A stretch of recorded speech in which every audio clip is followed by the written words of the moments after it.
Hello friends, welcome to target in goal. Friends, Hindi practice set का नवा set है और इसमें जो हम प्रश्न देखेंगे वो देखेंगे वाक्यांशों के लिए एक शब्द या फिर कहें कि अनेक शब्दों के लिए एक शब्द। तो इससे संबंधित इसमें प्रश्न होंगे और ये जो भी प्रश्न है फ्रेंड्स, ये प्रीवियस एग्जाम्स में जो आए हुए हैं और जिनके आने की प्रबल संभावनाएं हैं एग्जाम्स में, वो सारे इसमें से प्रश्न होंगे। काफ़ी अच्छे प्रश्न हैं ये, तो इनको हल करिए आप और देखिए कि आप कितना हल कर पा रहे हैं। आपको काफ़ी नए वर्ड भी इसमें आपको सीखने को मिलेंगे फ्रेंड्स। तो चलिए शुरू करते हैं। तो देखिए, पहला जो प्रश्न है अपना, कनिष्ठा और मध्यमा के बीच की उंगली को कहते हैं। पहला ऑप्शन है अनामी, दूसरा अनीमिका, तीसरा अनामिका, चौथा अनामिका।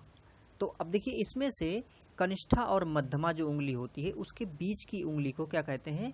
अनामिका कहते हैं। मतलब कि ऑप्शन तीसरा सही है। इसकी आपको वर्तनी में भी गौर करना है कि इसकी वर्तनी क्या है। देखिए, इसकी वर्तनी है अनामिका।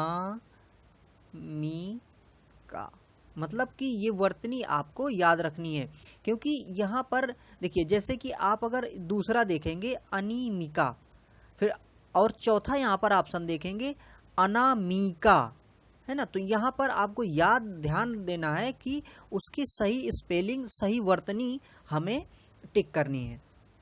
अगला देखिए, पेट में जिसके पेट में माँ ने रस्सी बांध दी हो उसे कहते हैं। जिसके पेट में माँ ने रस्सी बांध दी हो उसे क्या कहते हैं?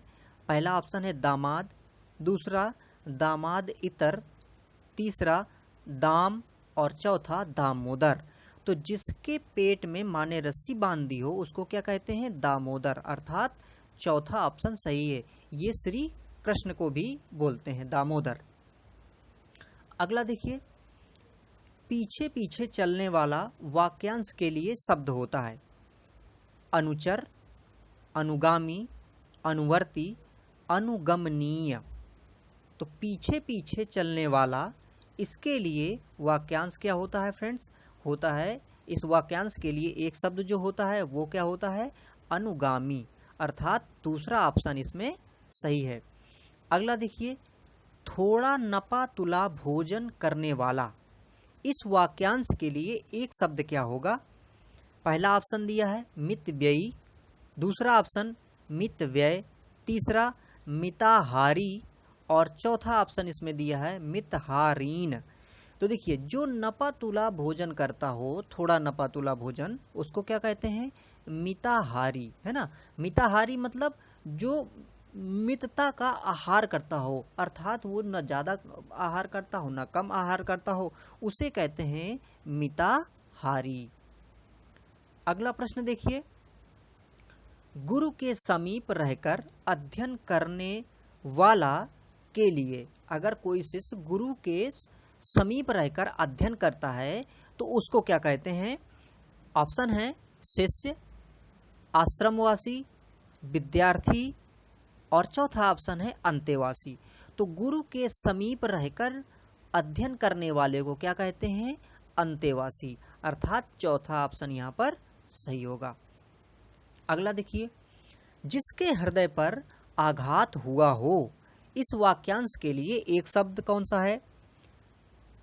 देखिए, मर्माहित, मर्माहत, मर्माहुत और मर्मेहुत। तो जिसके हृदय पर आघात हुआ हो उसके लिए एक शब्द यहाँ पर कौन सा है? मर्माहत। अर्थात दूसरा ऑप्शन सही होगा। अगला देखिए, जो अपने पद से हटाया गया हो या फिर जिसको अपने पद से हटा दिया गया हो उसके लिए एक शब्द क्या होगा? पदभ्रष्ट, पदानवत, पदानुगत या पदच्युत। तो उसके लिए शब्द क्या होगा? पदच्युत। जिसको अपने पद से हटा दिया गया है उसको पदच्युत कहते हैं। अगला देखिए, जिसे किसी वस्तु की स्पृहा ना हो उसे क्या कहते हैं? निःस्पृहा, निःस्पृह, निस्पृह या निस्पृहीन।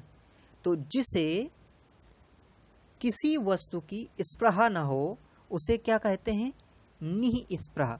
अब यहाँ देखिए स्पृह का मतलब होता है चाह है, वैसे है ना, कि जिसे किसी वस्तु की चाह ना हो उसे क्या कहेंगे, निस्पृह कहेंगे। या फिर जिसे किसी वस्तु की स्पृह ना हो उसे निस्पृह कहेंगे। अगला प्रश्न देखिए, जिसकी पूर्व से कोई आशा ना हो, जिसकी पूर्व से कोई आशा ना हो उसे क्या कहते हैं, प्रत्याशित, अप्रत्याशित। अब देखिए तीसरा यहाँ पे जो है इनमें से अंतर क्या है, ये दूसरा जो था इसमें देखिए ये सा है और तीसरे में षटकोण वाला सा है, अप्रत्याशित। इसके बाद चौथा ऑप्शन में देखिए अप्रत्याशित, इसमें से ये शरीफा वाला सा है, ठीक है, ये और ये, ठीक है। अब देखिए इस तरह से इसमें आया है। अब आपको इसमें से बताना है कि इसमें से सही कौन सा है। तो देखिए जिसकी पूर्व से आशा ना हो उसे अप्रत्याशित कहते हैं, लेकिन अप्रत्याशित में वो ये वाला अप्रत्याशित सही होगा, अर्थात ये है ना, शरीफा वाला सा जिसमें होगा ये वाला अप्रत्याशित सही होगा। तो जिसकी आशा ना की जा सके उसे अप्रत्याशित कहते हैं। अगला देखिए, पति युक्त स्त्री को एक शब्द में क्या कहेंगे, या फिर पति युक्त जो स्त्री है उसे क्या कहेंगे, दंपत्ति, जोड़ी, सधवा, सपत्नी। तो उसको क्या कहेंगे, उसको कहेंगे फ्रेंड्स सधवा, है ना। अगर किसी, देखिए विधवा का विलोम शब्द होता है सधवा, तो जो विधवा होता है वो क्या होता है कि जिसका पति ना हो, जिस स्त्री के मतलब जिसके पति की मृत्यु हो गई हो उसको विधवा कहते हैं। और उसका विलोम अगर देखें मतलब जिसके पति हैं तो उसको क्या बोलेंगे, सधवा, अर्थात पति युक्त स्त्री सधवा कहलाती है। अगला प्रश्न देखिए, झगड़ा लगाने वाला मनुष्य, इसके लिए एक शब्द क्या होगा, झगड़ा लगाने वाला अगर कोई मनुष्य है उसके लिए क्या शब्द कहेंगे, जयचंद, शकुनी, विभीषण या नारद। उसके लिए क्या एक शब्द है, नारद। देखिए नारद के, आप जानते हैं कि नारद क्या करते हैं, वो झगड़ा इधर से उधर लगाते हैं ना, तो इसी हिसाब से आप इसको याद करके रख सकते हैं कि झगड़ा लगाने वाला जो मनुष्य है उसे क्या बोलते हैं, नारद बोलते हैं। अगला देखिए, महल के भीतर भाग को किस शब्द से जाना जाता है, कोई अगर महल है उसके अंतः भाग को, अंदर भाग को क्या कहते हैं, गर्भगृह, भीतरतल, अंतःपुर, रनिवास। तो उसे क्या बोलते हैं फ्रेंड्स, उसे अंतःपुर बोलते हैं। मतलब किसी भी महल के अंदर वाले भाग को, भीतर वाले भाग को अंतःपुर कहते हैं। अगला प्रश्न देखिए, बहुत अधिक बोलने वाला, बहुत अधिक बोलने वाला, इसके लिए एक शब्द क्या है, वक्ता, अधिवक्ता, प्रवक्ता या वाचाल। तो जो बहुत अधिक बोलता हो उसे क्या कहते हैं फ्रेंड्स, उसे कहते हैं वाचाल, मतलब बहुत अधिक बोलने वाला। अगला देखिए, जिसका इलाज ना हो सके, इसके लिए एक शब्द क्या है, असाध्य, दुःसाध्य, साधनहीन या श्रमसाध्य। तो जिसका इलाज ना किया जा सके उसे क्या कहते हैं फ्रेंड्स, उसे कहते हैं असाध्य। तो जिसका इलाज ना किया जा सके उसको असाध्य कहते हैं, अर्थात ऑप्शन पहला सही होगा। अगला देखिए, जो छीण ना हो सके, जो छीण ना हो सके उसे क्या कहेंगे, अमिट, अपार, अक्षय या अनंत। तो जो छीण ना हो सके उसे कहेंगे अक्षय। जैसे देखिए अक्षय वट, तो अक्षय वट क्या होता है कि वो छीण नहीं होता। छीण ना होने का मतलब जैसे जो बरगद होता है वो अगर एक बार खड़ा हो गया फिर इसके बाद वो उसकी जड़ें निकलती हैं, दोबारा उसी की शाखाओं से दोबारा फिर बनेगा, फिर बनेगा, फिर बनेगा अक्षत। तो इसीलिए ये अक्षत होता है, जो छीण ना हो सके। अगला देखिए, जो सब कुछ जानता हो उसको क्या कहते हैं, त्रिकालज्ञ कहते हैं या बहुज्ञ कहते हैं, ज्ञानी या सर्वज्ञ क्या कहते हैं। तो जो सब कुछ जानता हो फ्रेंड्स उसको सर्वज्ञ कहते हैं। अगला देखिए, जिसके सिर पर चंद्र हो, जिसके सिर पर चंद्र हो उसे क्या कहते हैं, चंद्रशिखर, चंद्रशेखर, चंद्रघर, चंद्रग्रहण। तो जिसके सिर पर चंद्र हो उसे क्या कहते हैं फ्रेंड्स, चंद्रशेखर।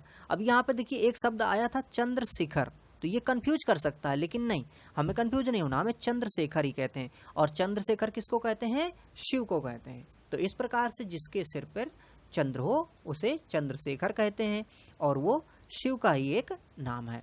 अगला देखिए, जिसके हृदय में ममता नहीं है, जिसके हृदय में ममता नहीं है उसे क्या कहते हैं? मर्माहत, क्रूर, निर्मम या निर्दय। तो जिसके हृदय में ममता नहीं है उसे क्या कहेंगे फ्रेंड्स? निर्मम कहेंगे, है ना। जिसके हृदय पे ममता नहीं उसे निर्मम कहेंगे। अगला शब्द, अगला देखिए, तिलक लगाने में जिस अन्न का प्रयोग किया जाता है उसके लिए एक शब्द क्या होगा? गेहूं, अक्षत, जौ, उड़द। तो उसके लिए क्या शब्द होगा? अक्षत, है ना। वैसे देखिए, अक्षत का मतलब ये है जिसकी क्षति ना हुई हो।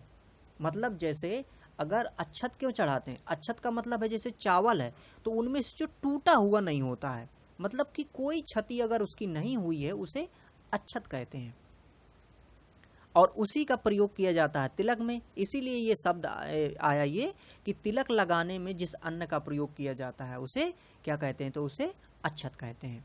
अगला देखिए, जिसका जन्म छोटी जाति निचले वर्ण में हुआ हो उसके लिए उपयुक्त शब्द क्या होगा? उपयुक्त शब्द तो देखिए, पहला ऑप्शन है अंडज, दूसरा क्षुद्र, तीसरा अंत्यज और चौथा अछूत। तो उसको क्या कहते हैं? उसको कहते हैं अंत्यज। अगला देखिए, खाद्य सामग्री जो यात्रा के समय रास्ते में उपभोग के लिए दी जाती है। जैसे कि रास्ते में बांध के लोग खाने के लिए ले जाते हैं तो उस सामग्री को क्या कहते हैं? ऑप्शन है आपके पास स्वल्पाहार, पथ, पथेय या उपाहार। तो उसको क्या बोलते हैं फ्रेंड्स? उसको पथेय बोलते हैं। अब देखिए यहाँ पर आपको ध्यान रखना है, देखिए ये आया पथ आया, ठीक है, तो पथ और पथेय में आपको थोड़ा गौर करना है। तो ये यहाँ पे क्या है? पथेय होगा, है ना, पथ नहीं होगा। ये प्रश्न फ्रेंड्स वैसे तो सारे प्रश्न एग्जाम्स में आए हैं लेकिन ये कई बार एग्जाम में पूछे गए हैं इस प्रकार से ये प्रश्न। तो आपको याद रखना है कि जो सामग्री यात्रा के समय ले जाई जाती है उसे पाथेय कहते हैं। आधी रात का समय इसको क्या कहते हैं फ्रेंड्स? सरवरी, विवाहवरी, निशा या निशीथ। तो क्या कहते हैं? आधी रात के समय को निशीथ कहते हैं, अर्थात चौथा ऑप्शन इसका सही होगा। अगला देखिए, रंगमंच के पर्दे के पीछे का स्थान, जो रंगमंच बनता है उसके पर्दे के पीछे के स्थान को क्या कहते हैं? पृष्ठभूमि, नेपथ्य, मंच पृष्ठ या गुह मंच। तो उसे क्या कहते हैं फ्रेंड्स? उसे कहते हैं नेपथ्य। मतलब रंगमंच के पर्दे के पीछे के स्थान को नेपथ्य कहा जाता है। अगला देखिए, हवन में जलने वाली लकड़ी, जो लकड़ी हवन में जलाई जाती है उसे क्या कहते हैं? हवन सामग्री, वन काष्ठ, शुष्क काष्ठ या फिर समिधा। उसे क्या कहते हैं फ्रेंड्स? समिधा कहते हैं। मतलब जो लकड़ी हवन में जलाई जाती है उसे समिधा कहते हैं, अर्थात चौथा ऑप्शन इसका सही है। अगला देखिए, दिशाएं ही जिसका वस्त्र हो, दिशाएं ही जिसका वस्त्र हो उसे क्या कहते हैं? विशंभर, दिक्पाल या दिगंबर या पैगंबर। तो दिशाएं ही जिसका वस्त्र है उसे दिगंबर कहते हैं। जैसे दिगंबर जैन मुनि जो होते हैं ना, तो दिगंबर का मतलब ही है कि वो मानते हैं कि हमारे जो वस्त्र हैं, ये सारी जो दिशाएं हैं यही हमारे वस्त्र हैं, इसलिए वो वस्त्रों का त्याग कर देते हैं और उन्हें हम दिगंबर कहते हैं। अगला देखिए, जिसका जन्म कन्या के गर्भ से हुआ हो, जिसका जन्म कन्या के गर्भ से हुआ हो उसके क्या कहते हैं? कन्या पुत्र, कानीन, अवैध पुत्र या कुमारी सुत। क्या कहते हैं उसको? तो उसको क्या कहते हैं फ्रेंड्स? कानीन कहते हैं। जिसका जन्म कन्या के गर्भ से हुआ है उसे कानीन कहते हैं, अर्थात ऑप्शन दूसरा सही है। अगला देखिए, पेट की अग्नि के लिए शुद्ध शब्द क्या होगा? दावाग्नि, बड़वाग्नि, जठराग्नि या मंदाग्नि। तो उसके लिए क्या कहेंगे फ्रेंड्स? पेट की अग्नि को बोलते हैं जठराग्नि। क्यों? क्योंकि देखिए जो ये जठर होता है ना, जठर, जठर किसे कहते हैं? आमाशय को। और जठर में आपने नाम सुना होगा जठर रस होता है ना, जो पाचक रस, जठर रस होता है। और इसी रस को या इसी अग्नि को कहते हैं क्या? जठराग्नि। अगर यहाँ दावाग्नि होता तो जो जंगलों में आग लगती है उस जंगलों में लगने वाली आग को क्या बोलते हैं? दावाग्नि बोलते हैं। लेकिन पेट में जो आग होती है, भूख की आग जिसे हम कह सकते हैं, उसे जठराग्नि कहते हैं। अगला देखिए, जिसके पास कुछ ना हो, जिसके पास कुछ ना हो उसको क्या कहते हैं? अभावग्रस्त, अंकिचन, दीनहीन या महादीन। तो जिसके पास कुछ ना हो फ्रेंड्स उसको कहते हैं अंकिचन, अर्थात दूसरा ऑप्शन सही है। तो फ्रेंड्स ये थे प्रश्न जो हमने देखे। इसी प्रकार से हम आपको वीडियोस प्रोवाइड करते रहेंगे फ्रेंड्स। आप देखते रहिए, अपना ज्ञान बढ़ाते रहिए और अपनी तैयारी को अच्छी करते रहिए फ्रेंड्स। तो इस वीडियो को देखा आपने, आपका बहुत बहुत धन्यवाद। और अन्य भी वीडियो इसमें देखें। अगर चैनल में नए हैं तो इसको सब्सक्राइब भी कर लें। Thank you for watching.